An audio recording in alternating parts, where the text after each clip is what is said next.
ब्रह्म वदिष्यामि ऋतं वदिष्यामि सत्यं वदिष्यामि तन्मामवतु तद्वक्तारमवतु अवतु माम् अवतु वक्तारम् ॐ शान्ति शान्ति शान्तिः हरि ओम् श्री गुरुभ्यो नमः हरि ओम्। શુભારંભ કરું તે પૂર્વે ચોખવટ કહી દઉં કે બરોબર 7 વાગે હું છોડી દઈશ. કોઈએ મૂંઝાવવાની જરૂર નહીં, વચ્ચે કોઈએ ઘડિયાળ જોવાની જરૂર નથી. 7 વાગે હું તમને છોડી દઈશ. ગઈકાલે પ્રવચન દરમિયાન કાયદાનો ભંગ કરી અને મેં આ હોલમાં તમને ખાવાનું પીરસેલું અને તમે મોજથી ખાધેલું અને કૃષ્ણ પરમાત્માનું મેનુ તમારી સમક્ષ રજૂ કરી અને 4 પ્રકારની ભક્ષ્યમ ભોજ્યમ ડેયમ ચોષ્યમ એવી વાનગીઓ મેં તમને આપેલી. માનસિક રીતે સુંદર રીતે તમે આરોગ્યલી, એનો મને ખૂબ ખૂબ આનંદ છે. માટે ગઈકાલે જે ખાધેલું એનો ઓળખાર ખાધા વિના આજે આપણે આગળ જવાનું છે. કૃષ્ણ પરમાત્માએ ખૂબ સુંદર વાત કરી. પ્રતીકોપાસના ઉપર આપણે વિચાર કર્યો અને એ વિચારણાને અંતે આ અધ્યાયનું જે ગહન તત્વ છે એ ગહન તત્વ તરફ આજે આપણે આગળ જઈએ અને 15મા અધ્યાયનો મહત્વનો અઘરો છતાં સહેલો કહીને સમજાવી શકું એવો મંત્ર જેના પર આપણે વિચાર કરવાનો. અને મંત્ર 15મા અધ્યાયનો 15મો મંત્ર સર્વસ્વ ચાહમ હૃદય નિવિષ્ટો. અહીંથી બોલાવવામાં આવશે, આપ સૌ જીલશો. ત્યારબાદ મંત્ર ઉપર વિચારણા કરવામાં આવશે. શ્રીમદ ભગવદ્ ગીતા તૃતીય છટક અધ્યાય 15 પુરુષોત્તમ યોગ મંત્ર 15. સર્વસ્ય ચાહં હૃદિ સન્નિવિષ્ટઃ મતઃ સ્મૃતિર્ધ્યાનમપોહનં ચ.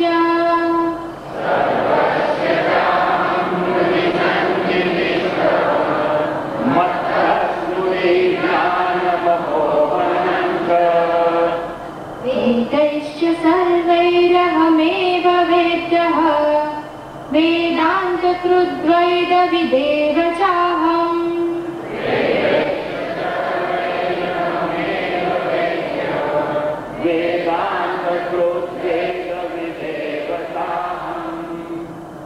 सर्वस्य चाहम हृदि सन्निविष्टः मत्त स्मृति ज्ञानम अपोहनम च. આ શ્લોક ભગવદ્ ગીતાના દરેક શ્રોતાને બહુ બહુ ગમે.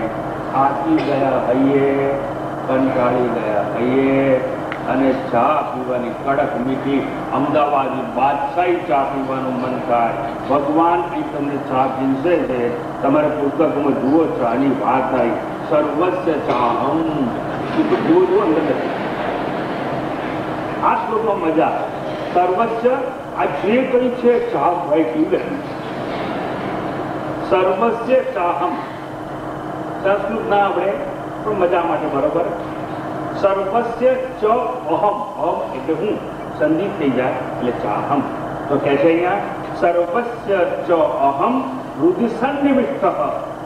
ભગવાને કહ્યું હે અર્જુન, આ જે કઈ તને દેખાય છે, જે કઈ તને દ્રશ્ય છે, જે કઈ તને જ્ઞેય છે, જે કઈ તને અભિવ્યક્ત થયેલું જણાય છે એ બધામાં હું જ છું. એટલે ભગવાનની ભાષા બહુ સુંદર, હૃદય ગમે. એક કે એક વ્યક્તિને હૃદય શ્વાસઈ ઉતરી જાય તેવી હવે એને શબ્દોને પકડીએ અને ભગવાને કહ્યું અહમ છ એટલે હું સર્વસ્વ સર્વે પ્રાણીઓના હૃદય એટલે હૃદયમાં સન્નિવિષ્ટ. એટલે દરેક ભૂત માત્રમાં in each and every living organism હું દરેકના હૃદયમાં છું. પણ કેવી રીતે? વૃદ્ધિ સન્નિવિષ્ટ. બહુ સુંદર શબ્દનો પ્રયોગ છે. વૃદ્ધિ સન્નિવિષ્ટ. સન્નિવિષ્ટ એટલે અંતર્યામી રૂપે રહેલો છું, ખૂબ નજીક છું. સન્નિવિષ્ટ બહુ નજીકમાં નિવાસ કરું છું. નજીકમાં એટલે લેશ માત્ર અંતર વિના, નિરંતર છું, અંતર વિના છું, હૃદયની ભીતર. એટલે ટાઈમ અને સ્પેસ, દેશ અને કાળનો કોઈ અંતર નથી. એટલે કહ્યું સર્વસ્ય ચ અહમ હૃદય સન્નિવિષ્ટ મત્ત, અને કે મારાથી સ્મૃતિ જ્ઞાનમ ચ અપોહનમ. મારાથી દરેક પ્રાણીમાં સ્મૃતિનો ઉદ્ભવ થાય. સ્મૃતિને યાદ શક્તિ. પણ રેફરન્સ જુદો છે. અહીંયા સંદર્ભ કંઈક નવી જાતનો છે. અહીંયા સ્મૃતિ એટલે કોઈ વસ્તુ યાદ આવે ભૂલી ગયું એવું નહીં. અહીં તો સ્વરૂપની સ્મૃતિની વાત છે. આ સાત્વિક કાર્ય શ્રવણ તમે કરો છો અને ઈશ્વરની કૃપા જો તમારા પર થઈ જાય તો તમને તમારા સ્વરૂપની સ્મૃતિ તાજી થઈ શકે અને સમજાઈ જાય. એ આટલા વર્ષો એને ગયા, મને ન સમજાયું. હું તો મને આ દેહ માનતો હતો, હું મને શરીર માનતો હતો, હું 5 ફૂટ અને 4 ઇંચ એવું સમજતો હતો. હું 80 કિલો, 90 કિલો, 95 કિલો અને 95 કિલોનું પિંડ છું એવું મને સમજતો હતો. એ હું કોઈનો પુત્ર છું એવું માનતો હતો. હું કોઈ દેશનો નાગરિક છું એવું માનતો હતો. હું કોઈ પત્નીનો પતિ છું એવું સમજતો હતો. હું કોઈ બાળકોનો પિતા છું એવું સમજતો હતો. આજે મને સમજાયું, મને મારા સ્વરૂપની સ્મૃતિ પાછી મળી ગઈ. નથી હું પુત્ર, નથી હું પિતા, નથી હું આદિ વ્યાધિ અને ઉપાધિ વાળો. હું તો આદિ વ્યાધિ ઉપાધિથી મુક્ત છું.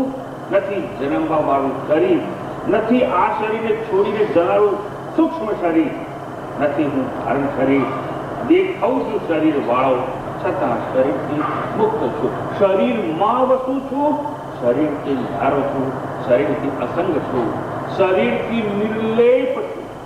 શરીર સાથે મારે કોઈ લેવા દેવા નથી. એવી આજે મને મારા સ્વરૂપની સ્મૃતિ તાજી થઈ. પણ ક્યારે એવું બને? પરમાત્માની કૃપાને આવે તો. એટલે ભગવાને કહ્યું મારા દ્વારા જ સદભાગી હોય તેને સ્વરૂપની સ્મૃતિ પ્રાપ્ત થાય છે. મત્તઃ એટલે મારાથી સ્મૃતિ જ્ઞાનમ, સ્મૃતિ અને જ્ઞાન, સ્વરૂપનું જ્ઞાન શક્ય બને છે. મત્તઃ સ્મૃતિ જ્ઞાનમ અપોહનમ. અને કે છે અપોહન જો કોઈને થતું હોય તો પણ મહારાજ દ્વારા અપોહનમ એટલે સ્વરૂપની વિસ્મૃતિ અને અજ્ઞાન જો કોઈના જીવનમાં આવે તો પણ એનું કારણ હું છું. એ બધું મારી અવકૃપાથી થાય, પેલું બધું મારી કૃપાથી થાય. તો ભગવાન કે છે કોઈને સ્વસ્વરૂપની સ્મૃતિ પ્રદાન કરું, કોઈને સ્વસ્વરૂપની વિસ્મૃતિ પણ પેદા કરું. એ કરનાર તો હું જ છું. મહારાજ દ્વારા જ આવું બધું થતું હોય છે. માટે કહ્યું મત્ત સ્મૃતિ જ્ઞાનમ ચ અપોહનમ. અને આગળ કહે છે સર્વૈહિ વેદૈહિ અહમ એવ વેદ્ય. સઘળા વેદો દ્વારા જો કોઈ જાણવા જેવું તત્વ હોય તો હું પોતે જ છું. આ હજારો લાખો શ્લોક બધા વેદોમાં, પણ આ બધા મંત્રો દ્વારા જે સાર્થક તત્વ છે, શ્રુતિઓનું સત્વ છે, ઉપનિષદોનું નિષ્કર્ષ છે, કર્મનું મર્મ છે, ભક્તિની પરાકાષ્ઠા છે, જ્ઞાનનું ઉચ્ચતમ શિખર છે, એવું જે કંઈ છે એ હું છું. પણ મને કોના દ્વારા જાણી શકાય? વેદો દ્વારા. એટલે આ બધા વેદો દ્વારા જાણવા જેવું કોઈ તત્વ હોય, કોઈ વૃક્ષું, સામવેદ, યજુર્વેદ, અથર્વેદ કે ઋગ્વેદ, કોઈ પણ વેદ દ્વારા અંતે જે ઉપદેશ આપવામાં આવ્યો છે એ તો એવો જ છે કે પરમાત્માને જાણ. પણ ક્યાં? હૃદયની ભીતર, હૃદયસન્નિવિષ્ટ, પોતાની ભીતર જાણો. એવું ઉપનિષદોએ વેદોએ કહ્યું. આ પ્રજાએ એલાન કર્યું કે આ 4 વેદ અમારા ધર્મ ગ્રંથ છે, પણ ધર્મ ગ્રંથની વાતો કોઈ સમજવા પ્રયાસ ન કર્યો અને પોતાના આત્મ સ્વરૂપની ફરક માટે, ઓળખ માટે એક વિડંબણા પેદા કરી જીવનમાં. આ રખડપટ્ટી શરૂ કરી યાત્રાધામો, તીર્થ સ્થાનોમાં પતરાને પૂજીને, નદીઓમાં ડૂબીને ટીલા ટપકા કરી અને પોતાના સ્વરૂપને શોધવાનો પ્રયત્ન કર્યો. અંતે બધા નિષ્ફળ ગયા. નિષ્ફળ જાય ભીતર શોધ ન કરી. એ પરમાત્મા તો આપણી ભીતર છે, એ આંતર તત્વ છે એને છોડી અને આપણી બહાર આપણે શોધ કરી માટે પામે ન શક્યા. ભગવાન ફરી યાદ કરાવે છે કે હું ક્યાં છું? રુધિ સન્નિવિષ્ટ છું અને તમામ વેદો દ્વારા જાણવા જેવું કોઈ તત્વ હોય તો હું છું. સર્વૈહિ વેદૈહિ અહમ એવ વેદ્ય. અને આગળ કહે છે તો આ વેદાંત કે આ વેદો છે એનું રચયિતા કોણ? તો કે હું. વેદાંત કૃત, વેદાંતનો કરતા હોય તો કે હું છું. એટલે ચારે ચાર વેદમાં જે જ્ઞાન છે એ જ્ઞાન પણ મારી કૃપાથી શક્ય બને છે. એટલે ચારે ચાર વેદોનો કરતા પણ હું. વેદોનો કરતા એટલે એનો છેલ્લો ભાગ ઉપનિષદ અને સ્મૃતિ એનો કરતા પણ હું થઈ ગયો. અને ઉપનિષદમાં જે જ્ઞાન છે એ જ્ઞાન ભગવદ્ ગીતામાં છે એટલે ગીતાનો જાણકાર ને રચનાર પણ હું. અને કહે છે કે ગીતા ના સમજાય એને માટે આપણે ત્યાં પુરાણો છે 18, એ પુરાણો જે વાત છે એનો કરતા હું પોતે છું. પૂછમાં એવું કહેવાયું કે આટલું બધું વેદ વ્યાસ રચ્યું, પણ વેદ વ્યાસ એટલે કોણ? એ તો એક શરીરનું નામ છે ને, પણ એ વિશ્વ જે ચૈતન્ય છે વેદ વ્યાસના હૃદયમાં રુધિર સન્નિવિષ્ટ, એ તો પરમાત્મા છે. અંતે તો આ બધું પરમાત્મા રચિત છે એવું ભગવાન અહીંયા કહેવા માંગે છે. વેદાંત કૃત વેદ વિદેવ ચાહમ. એટલે આગળ કહ્યું વેદાંતનો કરતા પણ હું. વેદવિદ, વેદના તત્વને જાણનાર કોઈ હોય એ પણ હું પોતે છું. આ મંત્ર છે એનું ભાષાંતર અને આપણે સમજવા આવે ને પ્રયાસ. ભગવાને કહ્યું વેદનો કરતા હું, વેદ વિત્ત છે એટલે જે જ્ઞેય તત્વ છે એ હું. અપોહનમ સ્મૃતિ સ્વસ્વરૂપની અને સ્વરૂપનું જ્ઞાન જેને થાય છે એ મારી કૃપાથી નથી થતું. પોતાના સ્વરૂપની વિસ્મૃતિ થઈ જાય એટલે પેલો પોતાનું શરીર માને, કોઈ પોતાનો અહંકાર માને, કોઈ પોતાની ઉપાધિ માને. અને તમે કોઈ પૂછો તો તમે કોણ? તો હું ડોક્ટર. કોણ? તો હું વકીલ. કોણ? તો આ જરા વધારે અહંકાર સ્ટ્રોંગ હોય તમે કોણ? બ્રાહ્મણ. પણ તમે કેવા? તમે નીચા, હું સૌથી ઊંચો. કારણ કે એનો અહંકાર બહુ સ્ટ્રોંગ હોય. પછી કોઈને પૂછો, ઓળખતા નથી, આખા શહેરમાં મારું નામ પ્રખ્યાત છે, એનો અહંકાર એને બી સ્ટ્રોંગ હોય. એટલે લોકો પોતપોતાની વિવિધ ઓળખાણ આપે છે. કેમ? અજ્ઞાની છે માટે. જ્ઞાની પર તો ઓળખાણ આપવાની જરૂર થતી નથી. એ તો સમજી બેઠો છે રુધિર નિવિષ્ટ હૃદયની ભીતર જે પરમાત્મા બેઠો છે એ હું પોતે છું. ટૂંકમાં અહીંયા સમજવાનું એ કે પરમાત્માની કૃપા હોય તો સ્વસ્વરૂપની સ્મૃતિ પ્રાપ્ત થાય, એમાં એનું અનુગ્રહ કામ આવે. અને પરમાત્માની અવકૃપા થાય ત્યારે સ્વસ્વરૂપની જે સ્મૃતિ થઈ જાય, આત્મજ્ઞાનને બદલે આત્મ અજ્ઞાન હૃદયમાં પ્રવેશ કરી જાય અને અજ્ઞાનીમાં આપણે ખપી જઈએ. પણ આવું બધું થતું હોય છે પરમાત્માની કૃપાથી. અને એ પરમાત્મા ક્યાં છે? આપણી બહુ જ નજીક, નજીકમાં નજીક એટલે સન્નિવિષ્ટ. There is no physical distance between me, my external, આ શરીર, ઈગો અને ઇનર સેલ્ફ એટલે આંતર તત્વ છે એ બેની વચ્ચે કોઈ ભેદભાવ નથી, છે નહીં. પણ ક્યાં જવા નીકળ્યા હતા અને ક્યાં પહોંચી ગયા? ખરેખર ક્યાં જવાનું હતું એ જ ભૂલાઈ ગયું. જવાનું હોય તો આપણે આપણી ભીતર જવાનું છે, આપણે આપણાથી દૂર જઈ ગયા અને એટલે સ્વસ્વરૂપની વિસ્મૃતિ થઈ ગઈ. ટૂંકમાં અહીંયા એક વસ્તુ પર હું પ્રકાશ પાડું કે ભગવાન કહે છે સ્વરૂપની સ્મૃતિ એની કૃપાથી. એ તો સમજ્યા બધા કે ભગવાનની કૃપા થાય, અનુગ્રહ થાય અને આવો સત્સંગ મળે. અને સત્સંગ મળે એમ કરતા અજ્ઞાન દૂર થતું જાય, જ્ઞાનનો દીપક હૃદયમાં પ્રજ્વલિત થાય અને એક દિવસ સમજાય કે હું સત્યથી આનંદ કરું છું. આઈ એમ એક્ઝિસ્ટન્સ, બ્લિસ એન્ડ ફંક્શન. એવું સમજાય. એ તો સમજાય બધા. પણ અવકૃપા કેવી થાય? સ્થૂળ બુદ્ધિ આપણી હોય એ અવકૃપા. સ્થૂળ બુદ્ધિ દ્વારા આપણા આત્મતત્વ ન પાછી શકીએ. પણ સ્થૂળ શરીર છે, મારી ઉપાધિ છે, એનું મારું સાચું સ્વરૂપ માનવાનું. એટલું જ નહીં, આ સ્વરૂપ પાછું સાચું છે ને સત્ય છે એવું માનવા લાગુ. કેટલાક લોકો ઉપાધિ જોડે તાદાત્મ્ય કરી અને ઉપાધિના જીવન પર ગુણગાન ગાયા કરતા હોય. કેટલાક લોકો સ્થૂળ શરીરના ગુણગાન ગાતા હોય. ગઈકાલે વાત ચર્ચાઈ ગઈ. કોઈને બળનું અભિમાન, બળવાન, કોઈને રૂપનું અભિમાન, રૂપમાન, કોઈને બુદ્ધિનું અભિમાન, વિદ્વાન. આવી રીતે દરેકને પોતે જે નથી એની સાથે તાદાત્મ્ય એને આઈડેન્ટિફિકેશન કરવાની ખોટી ટેવ પડી ગઈ હોય છે. This is universal error. અને આ યુનિવર્સલ એરરમાંથી એટલે સર્વ સામાન્ય સાર્વજનિક ભૂલમાંથી મુક્ત કોણ થઈ શકે? ઈશ્વરની કૃપા અનુગ્રહ થાય તે. બાકી તો જીવનભર લોકો આમાં ને આમાં ચયા કરતા હોય. તો અહીંયા ભગવાન કહે છે કે જે લોકો પાસે સ્થૂળ દ્રષ્ટિ છે, જે લોકો પાસે નંબર 1 સ્થૂળ દ્રષ્ટિ, સ્થૂળ વસ્તુને સત્ય માને, જે લોકો પાસે ભેદ બુદ્ધિ છે. ભેદ બુદ્ધિ એટલે એક તત્વને ન જુએ, અનેકનું દર્શન કરે. એક માણસ સાગર કિનારે ઉભો છે અને એને પૂછવામાં આવે કે શું દેખાય? તો કે પરપોટા છે, મોજા છે, અનેક મોજા, અસંખ્ય મોજા. ભાઈ તને શું દેખાય? મને એક જ વસ્તુ દેખાય છે, પાણી, પાણી અને પાણી. બંનેની દ્રષ્ટિમાં બધો ફેર. દ્રષ્ટિમાં તો એવો ફેરો છે, ઘણી વાર આપણને પકડાતો. એક માણસે કહ્યું કે જીવનમાં ત્યાગ જ મુખ્ય વસ્તુ છે. અને હું પૂર્વે ચર્ચી ગયો, વૈરાગ્યમ એવ અભયમ. વૈરાગ્ય સિવાય કઈ ના થાય.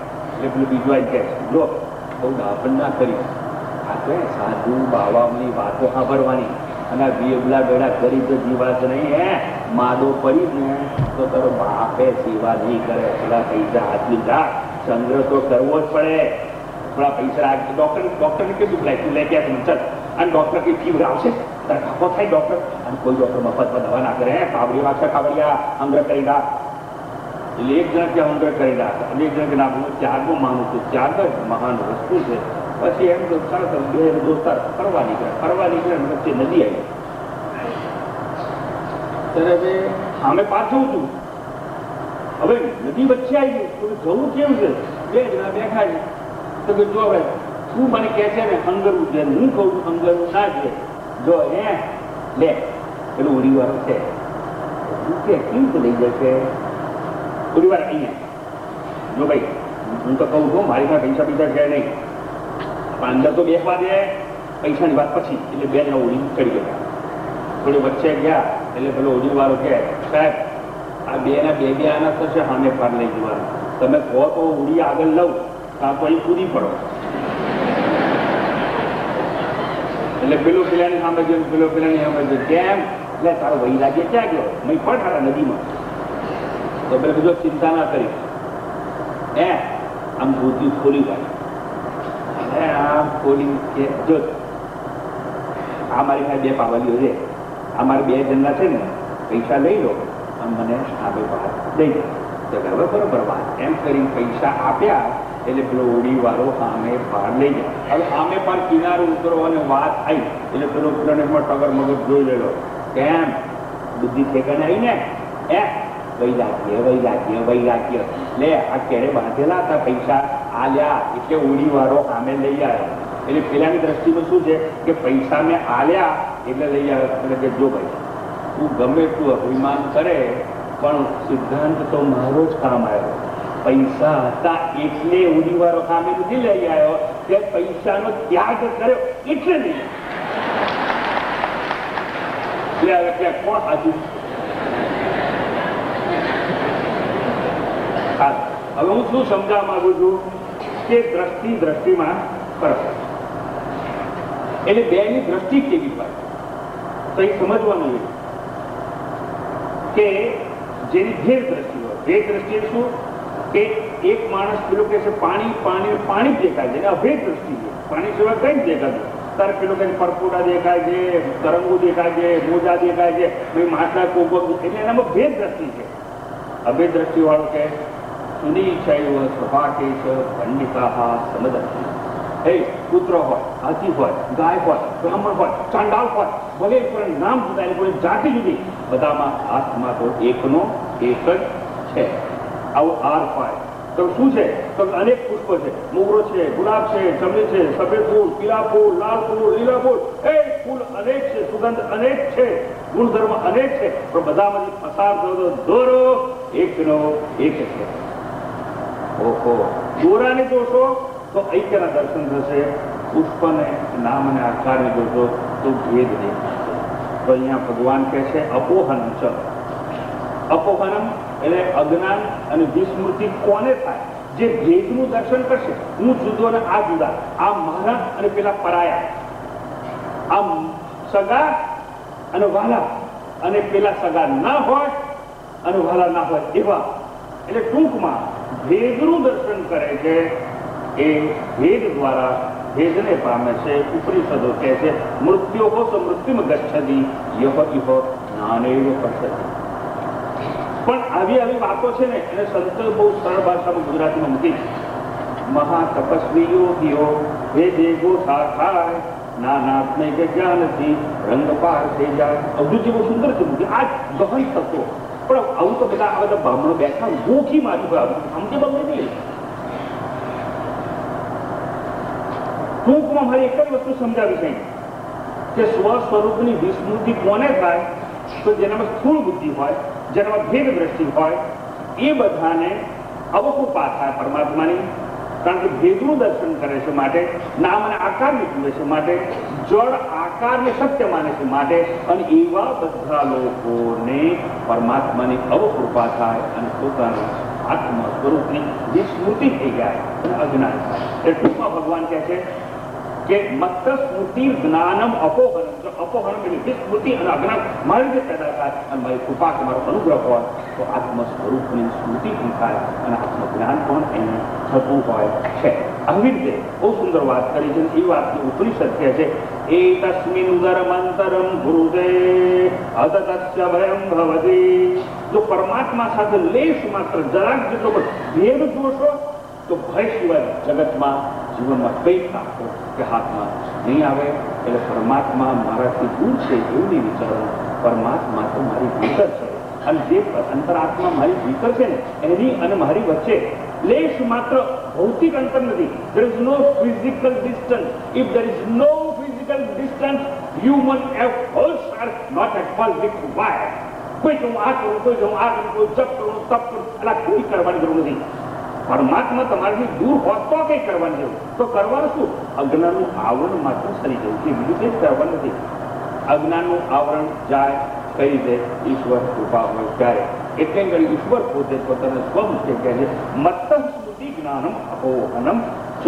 આવી રીતે આ શ્લોકની અંદર બહુ સુંદર વાત કરવામાં આવી અને પરમાત્માએ કહ્યું પોતે કે આ બધું હું જ કરું છું અને મારાથી થાય છે. શું કારણમાં અશુદ્ધ ચિત્ત, અજ્ઞાની અને વાસનાગ્રસ્ત કે ભેદદર્શી હોય, ભેદનું દર્શન કરનારો હોય, એને સ્વ સ્વરૂપની વિસ્મૃતિ થતી હોય છે, જ્ઞાનનો અભાવ થાય.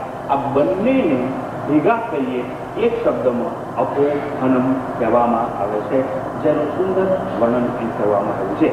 ટૂંકમાં નિષ્કર્ષમાં જે સ્થૂળ બુદ્ધિવાળા હોય, અશુદ્ધ ચિત્તવાળા હોય, વાસનાગ્રસ્ત હોય, અવિવેકીજનો હોય, તેમને સ્મૃતિ અને જ્ઞાનનો અપોહનમ એટલે અભાવ અસંભવ થાય છે. જેમને અજ્ઞાન અને આત્મ સ્વરૂપની જે સ્મૃતિ પ્રાપ્ત થાય તે પણ મત્ત એટલે મારા લીધે થતી હોય છે. આવી વાત કરી પછી બીજી લાઈન પંક્તિમાં ભગવાને કહ્યું વેદેહી સર્વૈહી અહમેવ વેદ્ય. એટલે સર્વ વેદો વડે હું જ જ્ઞેય. બધા વેદો દ્વારા જાણવા માટેનું તત્વ હોય તો કોણ? તો હું પરમાત્મા. આ વેદોનો અભ્યાસ કરીને શું કરવાનું? મને જ ઓળખવાનું, બીજા કોઈ ઓળખવાનું નહીં. વેદો દ્વારા ઓળખવાનું મને. વેદોનો કરતા રચયતા કોણ? તો હું પોતે. વેદાંત કૃત એટલે વેદાંતનો કરનારો હું. અને વેદાંત દ્વારા જાણવા જેવું તત્વ હોય તો હું. અને જે જાણે છે એવું વિદ્વાન હોય તો એ પણ હું જ પોતે છું. આવી સુંદર સુસ્પષ્ટ વાત ભગવાને કરી છે. ભગવાન કહે છે વેદાંતકૃત વેદ વિદેવ ચાહમ. સર્વના હૃદયમાં ચૈતન્ય અંતર્યામી ક્ષેત્રજ્ઞ તરીકે હું જ છું. જગતમાં ક્યાંય કોઈ પણ આચાર્ય હોય, સદગુરુ હોય, વેદાંતનો શિક્ષક હોય, વેદાંતનો માર્ગદર્શક હોય કે ગુરુ હોય, આવા પ્રત્યેક આચાર્ય, સંન્યાસી કે ગુરુ જેને જેને પોતાના આત્મ સ્વરૂપનું જ્ઞાન થાય છે એ સૌમાં હું જ્ઞાન તરીકે અને જ્ઞાતા તરીકે વિરાજમાન થયેલો છું. સૌમાં જ્ઞાતા તરીકે એટલે કોઈ એમ જ્ઞાની છું તે જ્ઞાની પરમાત્મા. કોઈ કે છે આત્મ તત્વનું જ્ઞાન છે, આત્મ તત્વ ક્યાં છે? મારી ભીતર. એ આત્મ તત્વ પણ હું અને જાણનાર હોય જ્ઞાતા એ પણ હું જ છું. એટલે જ્ઞેય પણ હું અને જ્ઞાતા પણ હું. એવો સંદેશો અહીંયા ભગવાન આપણને આપે છે. એટલે હું બ્રહ્મજ્ઞ છું, વેદવિત્ત છું, બ્રહ્મનિષ્ઠ તરીકે ઓળખાવું છું. જ્ઞાન આપનારા સૌમાં એટલે પ્રત્યેક ગુરુમાં હું જ કૃષ્ણમ વંદે જગત ગુરુ તરીકે હૃદયની ભીતર વિરાજમાન થયેલો છું. આવી રીતે કૃષ્ણ પરમાત્માએ આપણને પોતાના સ્વરૂપની પરખ આપી કે પોતે કોણ છે. ટૂંકમાં અહીંયા આ એ જ કરશે ભગવદ્ ગીતામાં કે જ્યાં કૃષ્ણ પરમાત્મા પોતાને ઈશ્વર તરીકે એલાન કરે. શ્રી ભગવાન વાચો એવું આવ્યું ઘણી વાર, પણ ભગવાન એટલે કોણ? તો કે આપણા બધાના હૃદયની ભીતરમાં અંતર્યામી તરીકે રહેલો તે. બીજા શબ્દમાં કેવું તો સૂત્રાત્મા તરીકે રહેલો છે તે. સૂત્ર આત્મા આ હાર છે. આમ ખીરીએ લટકાઈ ગઈ. 1 દાડો, 2 દાડા ગયા, 3 દાડા ગયા, 4 દાડા ગયા, 5 દાડા ગયા, 6 દાડા ગયા. આ બધા ફૂલ 6 દિવસમાં તો ખરી પડ્યા. અમારે ફૂલ તમામ ખરી પડ્યા. દોરો જ્યાંનો જ્યાં લટકી રહ્યો છે. દોરાને કંઈ થતું. તડકો આવે તો દોરો તૂટતો નથી. વરસાદ આવે તો પરડી પાછું જીવ એવો થઈ જાય છે. ફૂલ ખરી પડે છે. દોરો ત્યાંનો ત્યાં છે. દોરો એટલે સૂત્ર, અને સૂત્ર તમામ પુષ્પનો આત્મા છે. પુષ્પ એટલે જેટલી સંખ્યા બેઠી છે એ બધા જુદા જુદા નામ આકાર વાળા પુષ્પ સિવાય કંઈ.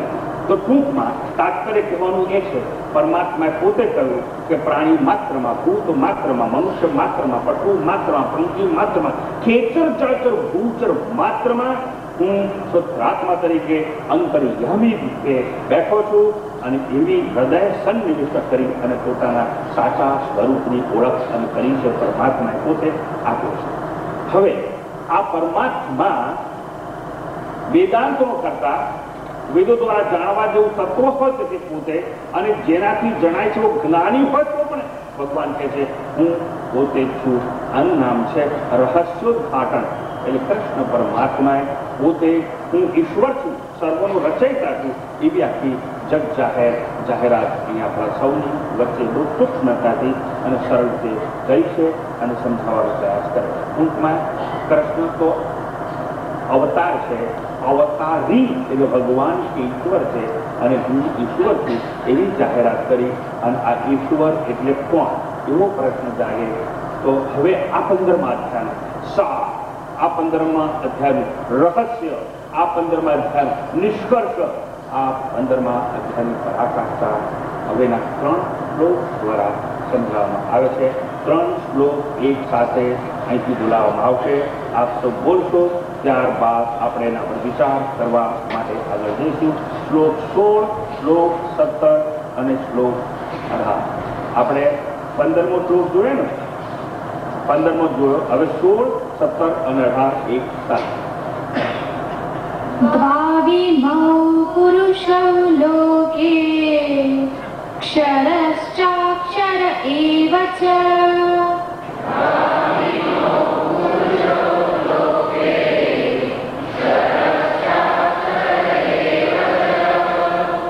क्षरः सर्वाणि भूतानि कूटस्थोऽक्षर उच्यते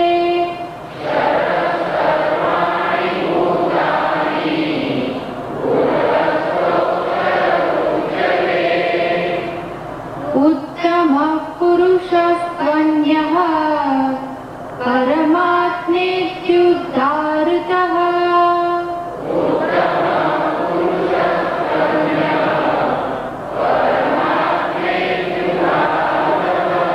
ઉભારો, ગાડી સ્લો પડી ગઈ.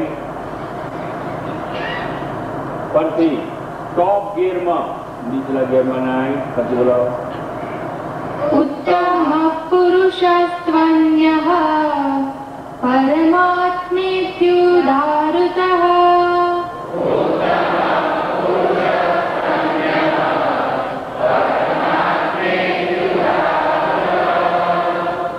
यो लोकत्रयमाविश्य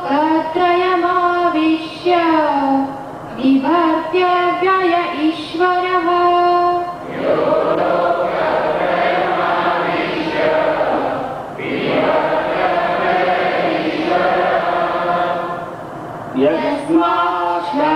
यस्माक्षरमतीतोऽहम् अक्षरादपि चोत्तमः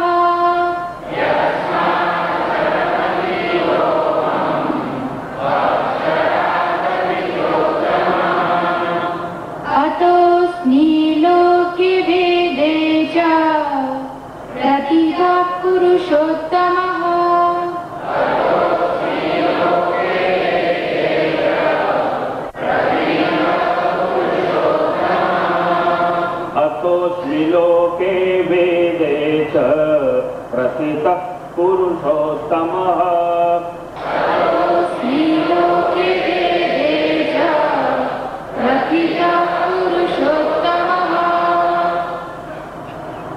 સૌથી પહેલા 3 શ્લોકનું ભાષાંતર બાદ તત્વની ચર્ચા માટે પ્રસ્થાન કરવામાં આવશે. દ્વાવિમૌ દ્વૌ ઇમૌ પુરુષૌ દ્વૌ ઇમૌ પુરુષૌ લોકે ક્ષરઃ ચ અક્ષરઃ એવ ચ ક્ષરઃ સર્વાણી ભૂતાની કૂટસ્થ અક્ષરઃ ઉચ્યતે. અહીંયા એવું કહ્યું છે કે 2 જાતના પુરુષો આ સંસારમાં છે. કેટલી જાતના છે? 2 જાત. પુરુષ તો એક જ હોય, પણ કે આ મારો પતિ છે. એક જણ કે છે આ મારો પતિ છે, અને એના એ જ માણસને બીજા લોકો એમ કે છે કે આ મારા બાપા છે. બંને સાચું છે. હવે જોજો અહીં ભગવાન તત્વજ્ઞાન શું સમજાવે. ભગવાન કહે છે કે લોકે જ આ સંસારમાં ક્ષરઃ એટલે નાશવાન, ચ એવ અક્ષરઃ એક છે ક્ષર પુરુષ અને બીજો છે અક્ષર પુરુષ. 2 પુરુષ છે. એકનું નામ ક્ષર પુરુષ અને એકનું નામ અક્ષર એટલે અવિનાશી. ઇમૌ એટલે 2. આ બંનેમાં દ્વૌ એટલે 2 પુરુષો. આ બંને પુરુષોમાં શું છે? સર્વાણી ભૂતાની ક્ષરઃ ચ. આ બધામાં જે નાશવાન પ્રાણીઓ છે એ બધા ક્ષર પુરુષ કહેવાય છે. ચ અને કૂટસ્થ એટલે માયા છે તેને અક્ષર એટલે અવિનાશી ઉચ્ચતે એટલે કહેવામાં આવે છે. Please lend me your ears. This is one of the most highly technical subjects. તો હવે એક જટિલ પ્રશ્ન આપણે સમજાવીએ છીએ. ત્યારે 2 જાતના પુરુષો છે એમ કહ્યું.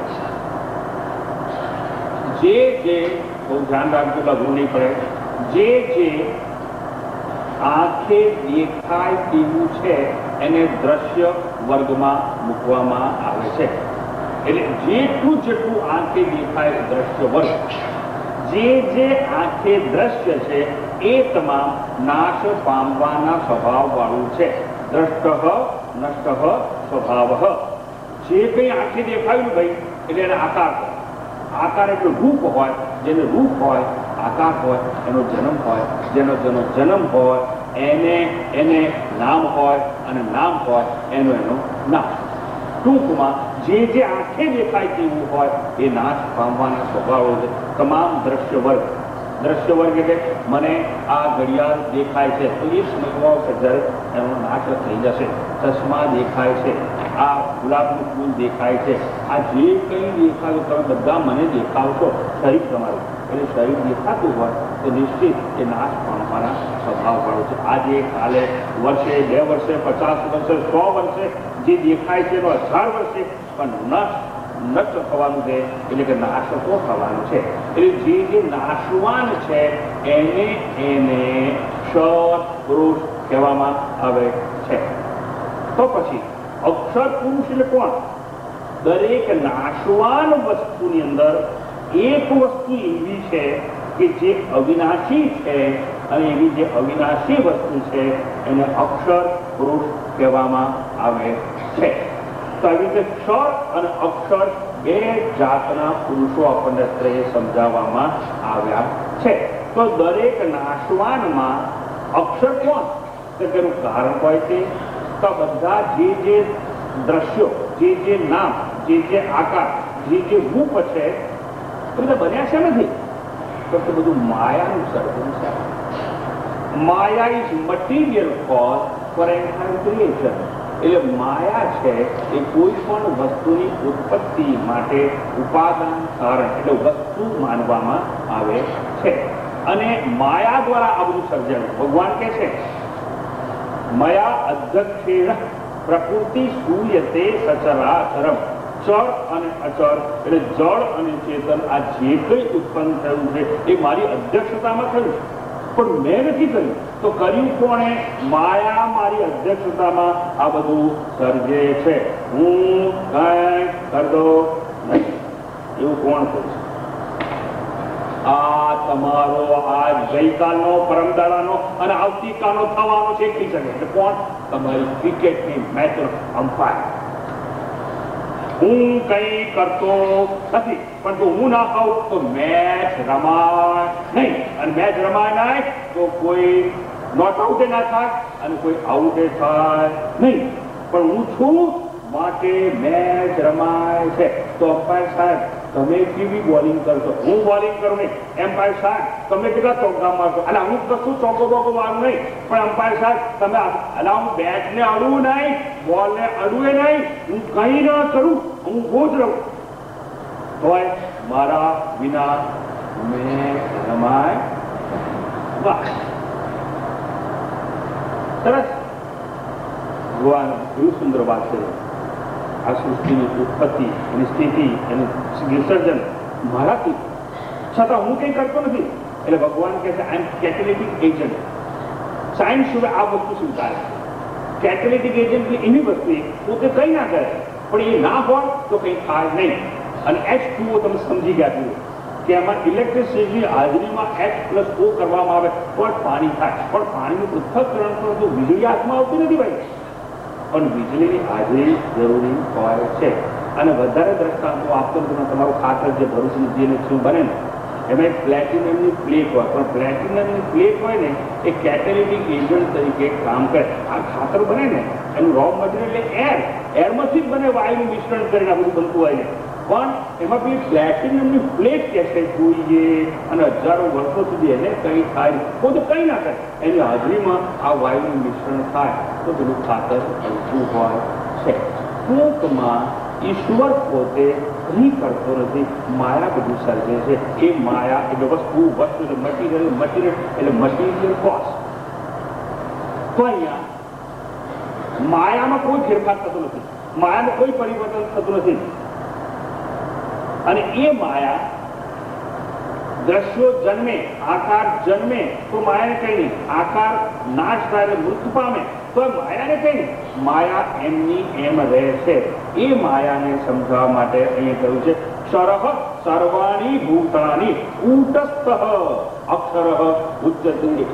કૂટ એટલે ક્ષર, ક્ષર એટલે શરીર, શરીર એટલે આકાર, આકાર હોય નામ હોય, નામના આકાર હોય જન્મ હોય, અને જન્મ હોય એટલે મૃત્યુ હોય. આવા જે કઈ દ્રશ્ય વર્ગમાં આવે એવા તમામ દ્રશ્ય વર્ગ, જ્ઞેય વર્ગ, ક્ષેત્ર વર્ગ, જે જન્મેલું હોય એવો વર્ગ લેવો તો પણ લેવાય, જે મરવાવાળા છે એનો વર્ગ લેવો તો પણ લેવાય, જે આવે છે જનારા હોય એવો વર્ગ લેવો તો પણ લેવાય, અભિવ્યક્ત થાય છે નષ્ટ પામે છે એવો વર્ગ લેવો તો પણ લેવાય. ટૂંકમાં જે કંઈ આંખે દેખાય તેવું હોય છે એ બધા નામનાકાર નાશ પામનાર છે, અને એ બધા નામનાકાર નાશ પામે છતાં એ બધાનું કારણ થયા અને માયાનો નાશ થતો નથી. એટલે માયાને કૂટ, કૂટ એટલે શું? તો કૂટ એટલે ક્ષર, નાશ પામનારા બધા હોય એટલે કૂટ કહેવાય. અને કૂટમાં સ્થિર રહે એટલે કૂટસ્થ.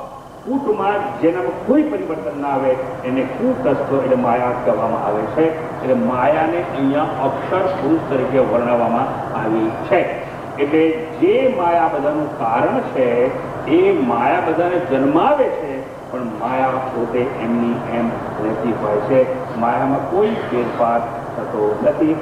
એ માયાને અહીંયા અક્ષર પુરુષ તરીકે ઓળખવામાં આવે છે. આવી રીતે બે વર્ગ પાડવામાં આવ્યા, એક તો અક્ષર પુરુષ અને બીજો અક્ષર પુરુષ. અને આગલા શ્લોકમાં કહે છે ઉત્તમ પુરુષ તું અન્ય પરમાત્મા ઇતિ ઉદાહૃત. એટલે એવું કહ્યું છે ઉત્તમ પુરુષ, ત્રીજા પુરુષની વાત કરે. બે પુરુષ ક્યાંથી ગયા? એટલે બે પુરુષ પહેલો ક્ષર એટલે નાશવાન, અને માયા એટલે અક્ષર, અક્ષર એટલે અવિનાશી. એટલે અવિનાશી અને નાશવાન બે પુરુષ છે. હવે બંનેથી જુદો, ન્યારો, મુક્ત, ભિન્ન એવો એક ત્રીજો પુરુષ છે અને એની વાત કરે છે. ઉત્તમ પુરુષ તું અન્ય, ઉત્તમ પુરુષ છે એ બંનેથી જુદો છે અને એને પરમાત્મા ઇતિ ઉદાહૃત, એને પરમાત્મા કહેવામાં આવે છે. ઉત્તમ એટલે ઉત્તમ પુરુષ એટલે પુરુષ, તો અન્ય એ જુદો જ છે. યહ એટલે લોકત્ર એ ત્રણેય લોકમાં આવિષ્ય વ્યાપીને વિભરતી એટલે સગળા પ્રાણીઓને ધારણ અને પોષણ કરે છે. અવ્યય તે અવ્યય ઈશ્વર પરમાત્મા, એને અવિનાશી, એને જ ઈશ્વર, એને જ પરમાત્મા ઇતિ ઉદાહૃત એ પ્રમાણે કહેવાયેલું છે. હવે ત્રીજા પુરુષની વાત કરીએ. ઉત્તમ પુરુષ ત્વન્ય. આ બંનેથી ઉત્તમ પુરુષ એક બીજો છે જે ક્ષર પુરુષ પણ નહીં, અક્ષર પુરુષ પણ નહીં. ક્ષર અક્ષરથી ન્યારો, એટલે નાશ પામનારા છે એ વર્ગમાં પણ ના આવે. માયા જે અવિનાશી ને માયા પેલા નાશ પામનારા શરીરનું કારણ છે એ અક્ષર પુરુષ અક્ષરમાં પણ ના આવે. ક્ષર પણ નહીં, અક્ષર નહીં, નાશ પામનાર આ શરીરો પણ નહીં, અને શરીરનું કારણ માયા છે અવિનાશી એ પણ નહીં. એટલે ક્ષર અને અક્ષર બંનેથી ત્રીજો પુરુષ છે એને ઉત્તમ પુરુષ કહેવામાં આવે છે. ઉત્તમ પુરુષ તું અન્ય, અને એ જ ઉત્તમ પુરુષ છે એને ઈશ્વર કહેવાય. એ ઉત્તમ પુરુષ છે એને પરમાત્મા પણ કહેવામાં આવે છે. ટૂંકમાં હવે સમજવાનું એ કે ક્ષર પુરુષ એટલે દ્રશ્ય વર્ગ, ક્ષર પુરુષ એટલે ક્ષેત્ર વર્ગ, ક્ષર પુરુષ એટલે જન્મેલું હોય છે, ક્ષર પુરુષ એટલે જેમાં ફેરફાર થાય, anything which subject to change જેને કહેવાય. શરીરમાં શરીર છે physical gross body A subject to change, એટલે આપણામાં વૃદ્ધિ થાય, હાઇટમાં, વજનમાં, સ્વભાવમાં અનેક જાતના ફેરફાર થતા હોય. પણ એક વસ્તુ એવી છે which is known as changeless entity, એમાં કોઈ જાતના પરિવર્તન થાય નહીં. અને એ પરિવર્તન ન થાય જે અપરિવર્તનશીલ હોય એ સત્ય હોય, જેમાં પરિવર્તન થાય એ અનિત્ય, અસત હોય, જડ હોય, જન્મેલા હોય, મરવાવાળા હોય. એટલે જડ શરીરો છે એને ક્ષર પુરુષ, અને શરીરનું કારણ માયા છે એ અક્ષર પુરુષ. પણ માયા અને શરીરો ક્ષર પુરુષ એ બંનેથી જુદો છે, એને ઉત્તમ પુરુષ કહેવામાં આવે છે. ઉત્તમ પુરુષને ક્ષર પુરુષની યાદ રાખજો. ઉત્તમ પુરુષને ક્ષર પુરુષ, ક્ષર પુરુષને નાશવાન શરીરો આપણા બધા. ઉત્તમ પુરુષને ક્ષર પુરુષની વિકૃતિ નડતી નથી. ઉત્તમ પુરુષને ક્ષર પુરુષની પ્રકૃતિ અસર કરતી નથી. એટલે વિકૃતિ, પ્રકૃતિ કે શરીરની સંસ્કૃતિ એ કોઈ પણ ઉત્તમ પુરુષને નડતી નથી કે અસર કરતી નથી. એવી રીતે ઉત્તમ પુરુષ છે એને માયા પણ કંઈ કરી શકતી નથી, કારણ કે માયા જે પરમાત્માની શક્તિ છે એ માયાયુક્તિ શક્તિ દ્વારા પરમાત્મા આ બધું સર્જાવે છે. અને આપણે શીખી ગયા, ભણી ગયા કે maya is material cause for entire creation. માયા એ વસ્તુ છે, પરમાત્માની આંતરશક્તિ છે કે જેના દ્વારા આ બધું ઉદ્ભવ થતો હોય છે. પણ પરમાત્મા તો માયાથી ઉપર છે. જે પરમાત્મા છે it does not come under the spell of માયા. બાકી આ બધા જ આપણે બધા માયા છે એની અસર નીચે આવીએ છીએ. માયાથી પેદા થયેલા છે. માયા દ્વારા મૃત્યુના મુખમાં પ્રવેશ કરીએ છીએ. માયા દ્વારા માયાજાળમાં ફસાઈએ છીએ. માયા દ્વારા જે ખોટું છે ને સાચું માનીએ છીએ. માયા દ્વારા જ રુદન કરીએ છીએ, હસીએ છીએ. અને આ નાટકના રંગમંચ ઉપર આવી અને આપણે અનેક પાત્રોમાં અભિનય કરતા હોઈએ છીએ માયા દ્વારા. પણ આ પરમાત્મા છે જેનો ઉત્તમ પુરુષ કયો એ તો માયાથી પણ પર છે. આ માટે સમજાયું છે કે એને ઉત્તમ પુરુષ કહેવામાં આવે છે. આવી રીતે અહીં આપણને સમજાવવામાં આવે છે કે ક્ષર પુરુષ, અક્ષર પુરુષ એ ઉત્તમ છે, એને ઉત્તમ પુરુષ કહેવામાં આવે છે. હવે નામ બધી કાઢું છું, ક્ષર પુરુષ અને અક્ષર પુરુષ. પ્લીઝ બી એટેન્ટિવ. માયા એ કારણ અને માયાથી જે કંઈ ઉત્પન્ન થયું એને કાર્ય કહેવાય. એટલે આ શરીરો છે એ કાર્ય, વૃક્ષ, પર્વત જે જે ઉત્પન્ન થયું કાર્ય કહેવાય. અને જેમાંથી ઉત્પન્ન થયું છે એ માયાને કારણ કહેવાય. એટલે અહીંયા ઉત્તમ પુરુષ કાર્ય અને કારણ બંનેથી ઉપર છે, ન્યારો છે, જુદો છે. માટે એને ઉત્તમ પુરુષ કહેવામાં આવે છે. કાર્ય કારણ વિલક્ષણ સ્વયં બ્રહ્મ તત્વમસી ભાવયાત્મનિ. કોઝ એન્ડ ઇફેક્ટ આ બંનેથી મુક્ત અને ન્યારો હોય એ ઉત્તમ પુરુષ. અને ઉત્તમ પુરુષની વાત અહીંયા આપણને સમજાવવામાં આવી છે. એને ઉત્તમ પુરુષ કેમ કહ્યો? ક્ષર કાર્યથી જુદો, અક્ષર જે કારણ છે એનાથી પણ ઉપર. એટલું જ નહીં, ક્ષર એટલે જડ અને અક્ષર છે એ માયા. આ બંનેથી ઉપર છે, આ બંનેથી ન્યારો છે, આ બંનેથી વધુ શ્રેષ્ઠ છે. એટલું જ નહીં પણ સર્વવ્યાપ્ત, પૂર્ણ અને ઉત્તમ હોવાથી એને ઉત્તમ પુરુષ કહેવામાં આવે છે. પેલા બંને ઉપાધિવાળા છે અને આ ઉપાધિથી મુક્ત છે. માયા પોતે જ ઈશ્વરની ઉપાધિ છે અને શરીર છે એને અવિદ્યાની ઉપાધિ છે. પણ પેલો પરબ્રહ્મ છે, ઈશ્વર છે, ઉપાધિથી મુક્ત છે. માટે એને ઉત્તમ પુરુષ તરીકે સમજાવવામાં આવે છે. એટલે અહીં કહ્યું કે પરમાત્મા ઇતિ ઉદાહરત. હવે સમજાઈ દઉં ઉત્તમ પુરુષ કેમ કહેવામાં આવે છે. ક્ષર પુરુષ એટલે શરીરો, અક્ષર પુરુષ એટલે શરીર જેમાં જે જન્મ્યા છે અને શરીરોનું કારણ છે માયા. તે ઉત્તમ પુરુષ ઉત્તમ કેમ કહ્યું? 5 કોષથી પર છે માટે ઉત્તમ. આ શરીર 5 કોષનું બનેલું છે. અન્નમય કોષ, પ્રાણમય કોષ, મનોમય કોષ, વિજ્ઞાનમય કોષ અને આનંદમય કોષ. તો કે 5 કોષથી પર છે એટલે ઉત્તમ પુરુષ કહેવામાં આવે છે. ઉત્તમ પુરુષ કેમ કહ્યો? તો શરીર છે એમાં સ્થૂળ શરીર, સૂક્ષ્મ શરીર અને કારણ શરીર, 3 સ્વરૂપથી ન્યારો, 3 શરીરથી જુદો, 3 શરીરથી ભિન્ન, 3 શરીરથી અસંગ છે માટે એને ઉત્તમ પુરુષ કહેવામાં આવે છે. 3 શરીરનો રચયિતા પણ શરીર સાથે સંગ ના હોય એ ઉત્તમ પુરુષ.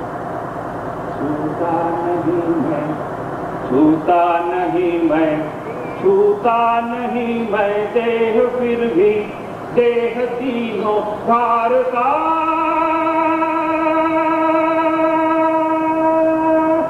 रचना करूं मैं विश्व की नहीं विश्व से कुछ वास्ता छूता नहीं मैं देह फिर भी देह तीनों धारता रचना करूं मैं विश्व की नहीं विश्व से कुछ वास्ता માટે ઉત્તમ પુરુષ કહેવામાં આવે છે. 3 શરીરથી ભિન્ન છે માટે કાર્ય અને કારણથી પર છે માટે ઉત્તમ પુરુષ. પરમ ગતિ પ્રદાન થાય એને જાણી જઈએ, સમજી લઈએ, એની સાથે સાક્ષાત્કાર થઈ જઈએ, કોની સાથે ઉત્તમ પુરુષ સાક્ષાત્કાર થાય તો પરમ ગતિ પ્રાપ્ત થાય માટે ઉત્તમ પુરુષ કહેવામાં આવે છે. ઉત્તમ પુરુષ એટલા માટે કહેવામાં આવે છે સૂર્યમાં અસ્ત છે, ચંદ્રમાં અસ્ત છે, પણ જ્ઞાનનો ઉદય થાય પછી જ્ઞાનોદયમાં કદાપી અસ્ત થતો નથી. સુષુપ્તિમાં પણ એ જ્ઞાન રૂપી આત્માનો અસ્ત નથી, સમાજમાં પણ એને અસ્ત થતો નથી. જેને કોઈ કાળે ઉદય કે અસ્ત ન થાય એને ઉત્તમ પુરુષ કહેવામાં આવે છે. અસ્ત રહિત છે માટે એને ઉત્તમ પુરુષ તરીકે વર્ણવવામાં આવે છે. આવું ઉત્તમ પુરુષ અને અંતે કહ્યું છે યસ્માત શરમતીતોહમ અક્ષરાદપી ચોત્તમ.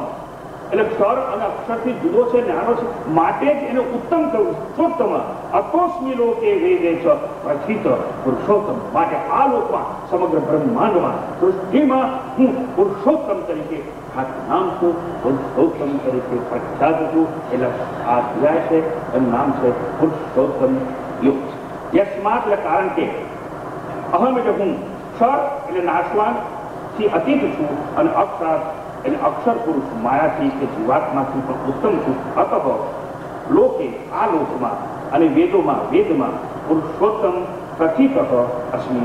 પુરુષોત્તમ નામે હું ઓળખાવું છું. કૃષ્ણ પરમાત્માએ હવે પોતાનું સેલ્ફ ઇન્ટ્રોડક્શન આપ્યું માત્ર ભગવદ્ ગીતામાં એક સ્થળે અને 15મા અધ્યાયમાં. હું કોણ છું? હું પુરુષોત્તમ છું. અને પુરુષોત્તમ છે ભગવાન, પણ આપણે ઓળખી ના શક્યા. શું કર્યું આપણે? ભગવાનની સ્વરૂપ છે, ભગવાને આપણને કહ્યું છે અને અંતિમ ભગવાનની વાણીનો સ્પર્શ તમને કરાવી સ્વામી તદરૂપાનું ખૂબ સ્પષ્ટતાથી નવગુણ સત્યનું આલેખન કરતા ગ્રંથમાં જણાવે છે કે ભગવાને સ્વમુખે પોતાના પરિચયનો પારમાર્થિક દ્રષ્ટિએ આપણને અનુભવ કરાવ્યો. લૌકિક દ્રષ્ટિએ હું કૃષ્ણ, લૌકિક દ્રષ્ટિએ હું સાક્ષી છું, લૌકિક દ્રષ્ટિએ પીતાંબરધારી, બંસીધર, મુરલીધર, રાધાનો મોહન, ગોપાલ બાલ, દ્વારકાધીશ તરીકે ઓળખાવું છું. પણ તે તો મારું ક્ષર પુરુષ રૂપી અનંત મારું એક રૂપ છે, મારી ઉપાધિ છે. હું વાસ્તવમાં તેવો ક્ષર પુરુષ નથી. હું તો અરૂપી છું, નિરુપાધિક છું. નથી ક્ષર પુરુષનું સર્જન કરવા વાળી પ્રકૃતિ કે માયારૂપી બીજ. અરે હું તો કુટસ્થ માયા અવ્યક્ત અક્ષર પુરુષથી પણ ઉત્તમ અને સ્વર છું. આમ લૌકિક દ્રષ્ટિએ હું ક્ષર પુરુષ પણ નથી અને પારલૌકિક દ્રષ્ટિએ સુપાદિક ઈશ્વર કે માયાપતિ છે એ પણ હું નથી. હું તો પરમાર્થતઃ અલૌકિક આત્મ તત્વ છું, જે ક્ષર અને અક્ષર બંને પુરુષોના ધર્મથી, કર્મથી, અવસ્થાથી, તેમના સંસર્ગથી શૂન્ય છે, બંનેથી અસંગ છે. માટે હું શુદ્ધ છું, બુદ્ધ છું, મુક્ત છું, સચ્ચિદાનંદ સ્વરૂપ છું, પર બ્રહ્મ છું. જે કોઈ સ્વયંને નિશંક નિસંદેહ આત્મજ્ઞાન દ્વારા ક્ષર અને અક્ષર પુરુષથી પર અને ઉત્તમ જાણી શકશે તે પણ વિના પ્રયત્ને પોતે પુરુષોત્તમ છે એવું એલાન કરી શકશે અને પોતાના સાચા સ્વરૂપની પોતાના સાચા આત્મ સ્વરૂપની મસ્તી છે એ માણી શકશે. અને પછી તો જ્યાં જ્યાં શ્રુતિ કે સ્મૃતિનું શ્રવણ ચાલતું હશે ત્યાં તેને પોતાનું કથન અને શ્રવણ સંભળાશે. શ્રુતિ જ્યારે આત્માની સ્તુતિ ગાતી હશે ત્યારે એવા આત્મજ્ઞને, એવા જ્ઞાનીને પોતાની સ્તુતિ સંભળાશે અને તે આશ્ચર્ય સાથે કહેશે, અહો અહમ નમો મહ્યમ. આશ્ચર્ય છે કે મેં અંતે મારા સ્વરૂપને પાળ્યો, મારા આત્મ સ્વરૂપ સાથે મેં નગ્ન અવસ્થામાં આલિંગન કર્યું. આવી સ્વામી તદરૂપાની વાણીનો પરમ સ્પર્શ કરવો હોય તો ગ્રંથને મિત્ર બનાવજો, સાથી બનાવજો. આ ગ્રંથને એક ઘરેનું સમજી અને તમારી તિજોરીમાં રાખી ના મૂકતા, પણ હૃદયની તિજોરીમાં બંધ કરજો અને રોજ રોજ એની સ્મૃતિના ગુણગાન ગાજો તો પુરુષોત્તમ છે, ઉત્તમ પુરુષ છે, એની સાથે આપ સૌ સાક્ષાત્કાર કરી શકશો. એમાં મને કોઈ શંકા નથી. ઓમ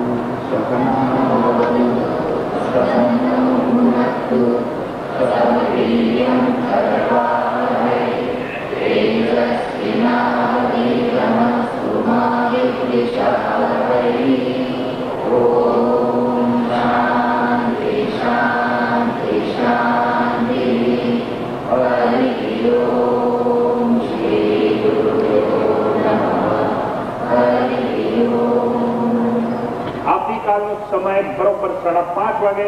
તમે જોઈ શકો છો મેં 5 સેકન્ડ પણ વધારે લીધી નથી. 7 વાગે તમે છોડ્યા. આવતીકાલે 5:30 વાગે બોલાવું છું, વહેલા બોલાવું છું ને વહેલા છોડી મૂકીશ, મોડું કરીશ નહીં.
બહુએ સમજાય પંખી નવું પિંજરું માંગે પંખી રમે મોટીને વરસ્યામે જન્મ જન્મના પરસ્યા તમે મૂષધારે વરસ્યામે ભવો ભવના પ્યાસા.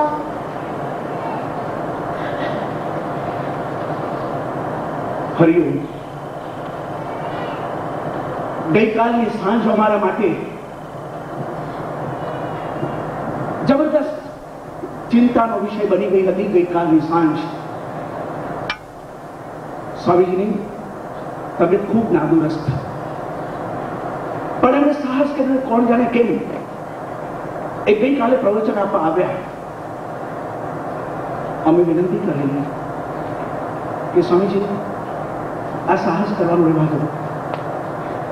અને સ્વામીજી મારા શ્રોતાઓ આવ્યા છે અને એમની સામે જો હું અભિવ્યક્ત ન થાઉં તો એ કેટલા નિરાશ બને. એટલે આજે તો હું પ્રવચન આપી શકું છું. અને એ સખત દુખાવા સાથે કાલે પ્રવચન એમણે આપ્યું. અણસાર પણ આપણે ના આપવા દીધો. આજ તબિયત થોડીક વધારે નાદુરસ્ત. આખી રાત તરુણભાઈને બધા જાગ્યા છે એટલે આજે આવી શક્યા નથી. પણ એમનું સ્થાન એ જ નિષ્ઠાવાન સ્વામી નિષ્ઠાનંદજી આજે એ કાર્યક્રમ આગળ ધપાવશે.